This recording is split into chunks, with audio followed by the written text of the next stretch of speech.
നിങ്ങൾ പല സാഹചര്യങ്ങളുടെ അടിമത്തത്തിൽ കിടക്കുകയാണ്. അപ്പൊ നിങ്ങൾ പറയാണ്, ദൈവം ഈ സാഹചര്യം മാറുന്നില്ല, ഈ കാര്യം മാറുന്നില്ല, ഈ പ്രശ്നം മാറുന്നില്ല.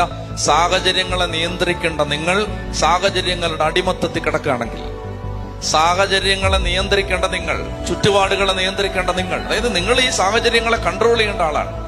അങ്ങനെ കൺട്രോൾ ചെയ്യേണ്ട നിങ്ങൾ സാഹചര്യങ്ങളുടെ അടിമത്തത്തിൽ കിടക്കുകയാണെങ്കിൽ നമുക്കൊറ്റ കാര്യം ചെയ്യാൻ പറ്റൂ, നിങ്ങളുടെ പ്രാർത്ഥനാ ജീവിതം മെച്ചപ്പെടുത്തുക. നിങ്ങൾ പ്രാർത്ഥിക്കാൻ പഠിക്കണം. പ്രാർത്ഥിക്കാൻ ഒരു അനോയിന്റിങ് കിട്ടണം. അതായത് നല്ല ചിക്കൻ ബിരിയാണി തിന്നുന്നതിനേക്കാളും പ്രാർത്ഥിക്കാൻ ഒരു ഇഷ്ടം വരണം. പ്രാർത്ഥിക്കാൻ, കർത്താവിനോട് ബന്ധപ്പെടാൻ, ഈ കണക്റ്റഡ് ആവാൻ ഒരു താല്പര്യം വരണം. അനേക ആളുകൾക്ക് അത് ഇല്ലാത്തത് കൊണ്ടാണ് പരിശുദ്ധ കുർബാന ബോറാവുന്നു, പ്രാർത്ഥന ബോറാവുന്നു, ധ്യാന കേന്ദ്രങ്ങൾ ബോറാവുന്നു. ഒന്നിനും ഒരു താല്പര്യമില്ല. കാരണം പ്രാർത്ഥിക്കാൻ താല്പര്യമുള്ളവന് വേഗം തീ പിടിക്കും, പെട്ടെന്ന് തീ പിടിക്കും.